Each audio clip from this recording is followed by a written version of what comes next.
Assalamualaikum warahmatullahi wabarakatuh.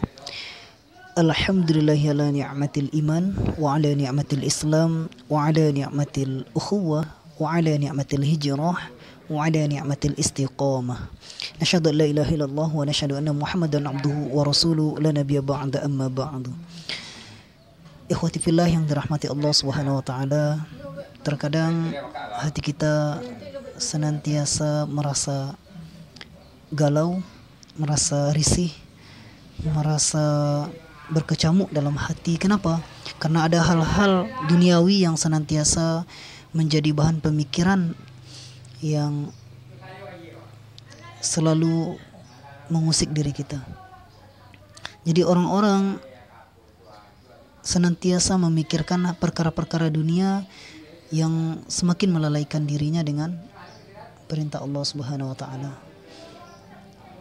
Terkadang bukan terkadang, kebanyakan di antara manusia sibuk memikirkan dunia sehingga melalaikan akhiratnya.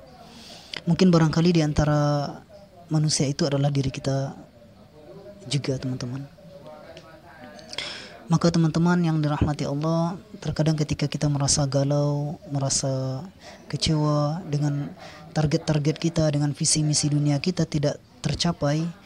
Salah satunya mungkin bagi yang kuliah, target kuliahnya mungkin ditargetkan 4 tahun, malah lebih dari 4 tahun. Ada juga orang-orang yang ingin menikah di tahun 2019, tapi tahun 2020 sudah juga masih tetap jomblo. Dan juga kadang ada juga teman-teman yang ingin bekerja di tahun 2020 ini, tapi sampai di bulan Mei ini juga belum Allah berikan pekerjaannya. Maka hal-hal ini wajar, manusiawi, membuat kita merasa galau, membuat kita pecah, hati kita merasa risih. Kenapa? Karena duniawi ini zahir, nampak di mata kita, tapi beda dengan akhirat. Ini adalah hal yang tidak nampak ya, mungkin sifatnya ghaib, tapi benar-benar ada. Seperti rasa sakit yang kita rasakan ketika kita terjatuh, rasa sakit itu ada tapi tak terlihat. Begitulah duniawi. Maka teman-teman, ana hanya ingin menyampaikan beberapa tips agar hati kita benar-benar tenang ketika dunia membuat kita hancur. Tipsnya yaitu Allah sampaikan dalam Quran surat Ar-Ra'd ayat 28. A'udzubillahi minasyaitonirrajim. Bismillahirrahmanirrahim. Ala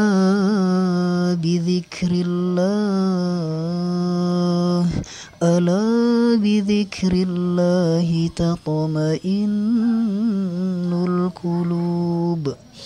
Apa kata Allah? Ingatlah, hanya dengan mengingat Allah hatimu akan tentram, kata Allah. Siapa dia?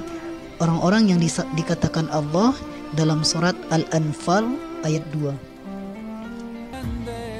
Innamal mu'minuna alladzina idza dzukirallahu wajilat qulubuhum wa idza tuliyat 'alaihim ayatuhu zadatuhum imana wa 'ala rabbihim yatawakkalun.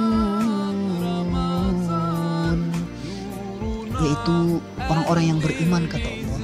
Iman ini yang pertama yakin di hatinya, yang kedua lisannya, dan yang ketiga di perbuatannya. Jadi ketiga-tiga itu selaras.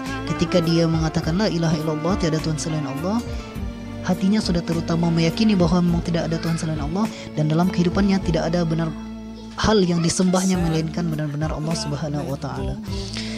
Yaitu orang-orang beriman yang ketika mendengar kata Allah bergetar hatinya. Coba cek teman-teman, barangkali ketika kita mendengarkan kata Allah, mendengarkan orang-orang membacakan kalimat-kalimat Allah dalam Al-Quran, hati kita jika belum bergetar maka perlu dipertanyakan, apakah kita benar-benar orang-orang yang beriman sejati, atau hanya menjadi orang-orang yang beriman kata Islam di KTP kita saja. Yang kedua, kata Allah, ketika dikatakan atau dibacakan ayat-ayat Allah, maka bertambah keimanan kita. Masya Allah. Semoga teman-teman ini menjadi nasihat yang berarti bagi anak pribadi dan kita semua, dan bahkan semoga kita bukan menjadi orang-orang yang Allah tegur dalam surat Muhammad ayat ke-24. Apa kata Allah? Afala yatadabbarunal Qur'an am ala qulubin aqfaluha.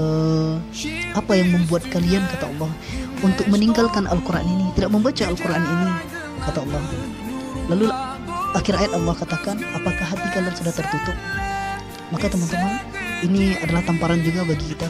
Allah katakan, Allah pertanyakan diri kita, apa sih masalahnya ketika di dunia ini kita malas membaca Al-Quran, malas dekat dengan Allah Subhanahu wa Ta'ala. Semoga kita menjadi orang-orang yang senantiasa dekat dengan Allah, menjadi orang-orang yang senantiasa bersama dengan Allah Subhanahu wa Ta'ala.